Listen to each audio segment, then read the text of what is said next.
Bandung Utara berada tepat di atas sebuah patahan aktif, yang jika patahan ini melepaskan energinya, maka akan terjadi gempa yang bisa melumpuhkan sebagian besar daerah Jawa Barat. Inilah Sesar Lembang. Patahan aktif yang membentang sepanjang kurang lebih 29 km. Setiap tahun, patahan ini bergeser 2 hingga 6 mm. Angka yang terlihat kecil namun cukup untuk menyimpan energi gempa dalam jangka panjang. Jika sesar Lembang melepaskan energinya, dampaknya tidak hanya soal guncangan tanah.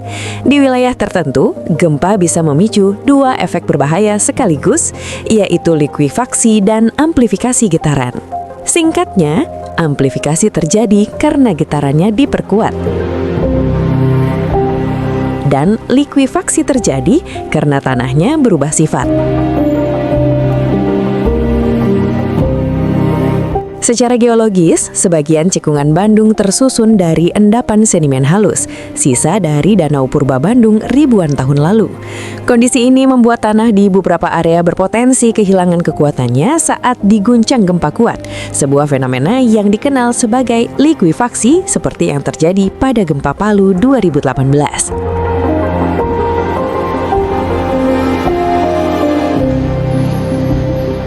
Tidak hanya itu, lapisan sedimen tebal di cekungan ini juga dapat memperkuat getaran gempa, membuat guncangan terasa lebih lama dan lebih kuat dibanding wilayah berbatuan keras. Inilah yang disebut efek amplifikasi. Dan daerah mana saja yang terdampak amplifikasi maupun likuifaksi? Tonton video ini sampai akhir. Karena dulunya adalah dasar danau, tanah di sebagian besar wilayah Bandung, terutama bagian tengah dan selatan, terdiri dari endapan lakustrine atau endapan danau. Karakteristik tanahnya berupa lempung, lanau, dan pasir halus, yang memiliki kadar air yang sangat tinggi atau jenuh air. Lalu sifatnya lunak dan tidak padat. Inilah masalahnya. Jika sesar Lembang melepaskan energinya sebesar magnitudo 6,8, gelombang seismik akan merambat dari utara. Saat gelombang ini menghantam tanah lunak bekas Danau Purba di pusat kota, terjadi fenomena yang disebut amplifikasi. Kenapa? Karena Bandung berada di cekungan bekas Danau Purba. Tanahnya didominasi endapan lunak dan sedimen tebal. Artinya, saat sesar Lembang gempa, getaran akan terasa lebih kuat. Guncangan bisa lebih lama, kerusakan bangunan bisa lebih parah, meski magnitudonya tidak ekstrim. Lalu, mungkinkah terjadi likuifaksi seperti di Palu? Jawabannya sangat mungkin, tapi lokal dan terbatas. Likuifaksi tidak akan terjadi merata di Bandung. Likuifaksi terjadi ketika tanah kehilangan kekuatannya akibat guncangan hebat, membuat tanah padat berubah perilaku menjadi seperti cairan.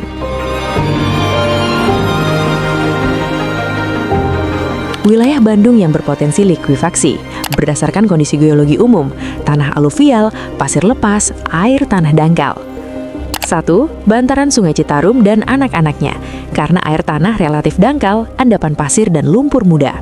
Contoh kawasan seperti Dayakolot, Bale Endah, Bojong Soang, Ranca Ekek bagian dataran rendah.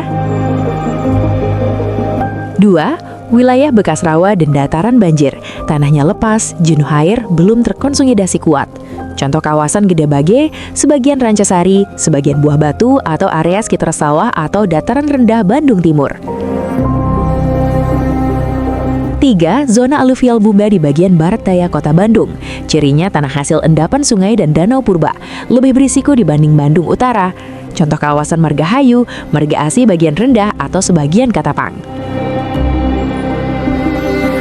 Wilayah yang relatif lebih kecil risiko likuifaksi adalah Bandung Utara, tapi bukan berarti aman dari gempa.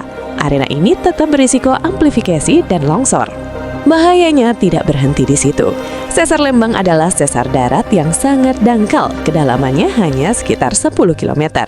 Artinya, pusat ledakan energinya sangat dekat dengan permukaan. Jika ia bergerak, ia tidak hanya mengguncang tapi juga bisa merobek permukaan tanah secara vertikal dan horizontal sejauh 29 km. Inilah yang membedakannya dengan gempa subduksi di laut. Di sini, tidak ada peringatan dini, tidak ada waktu untuk lari. Yang ada hanyalah kesiapan mitigasi sebelum semuanya terlambat. Data terbaru dari Global Positioning System atau GPS menunjukkan bahwa sesar Lembang tidak pernah berhenti bergerak. Ia bergeser secara sinistral atau mendatar ke arah kiri dengan laju 3 hingga 6 mm per tahun.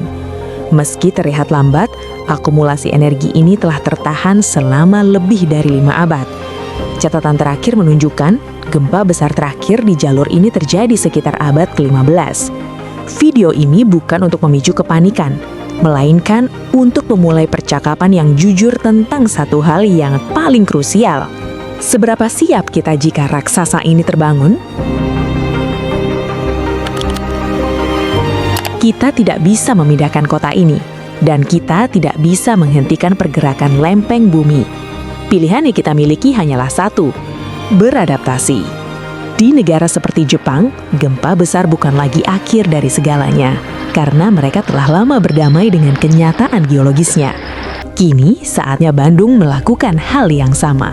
Langkah pertama dimulai dari tempat kita beristirahat, rumah. Di zona bahaya sesar, musuh utamanya bukanlah guncangan itu sendiri, melainkan bangunan yang roboh. Konstruksi tahan gempa bukan lagi pilihan, melainkan keharusan.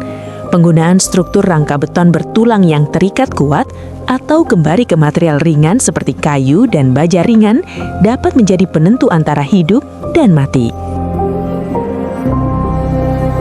Kedua, kesiapan mandiri. Setiap keluarga di Cekungan Bandung idealnya memiliki tas siaga bencana. Di dalamnya harus tersedia kebutuhan dasar untuk 72 jam pertama, dokumen penting, obat-obatan, senter, air minum, dan makanan instan. Ingat, saat gempa besar terjadi, bantuan mungkin tidak akan datang dalam hitungan jam. Ketiga, pemerintah perlu melakukan simulasi nyata bahkan ke gang sempit. Karena kepanikan dan minimnya pengetahuan bisa menelan banyak korban. Pemerintah juga harus memperbanyak ruang terbuka hijau sebagai titik kumpul aman. Di tengah padatnya beton kota Bandung, ruang publik bukan hanya untuk estetika, tapi berfungsi sebagai pelampung saat bumi berguncang. Terima kasih sudah menonton pembahasan kali ini. Jika Anda merasa informasi ini penting, silahkan bagikan ke orang-orang terdekat, berikan like, dan jangan lupa subscribe channel YouTube ini, agar kita bisa terus berbagi perspektif yang membuka mata. Sampai jumpa di O10 Talk selanjutnya.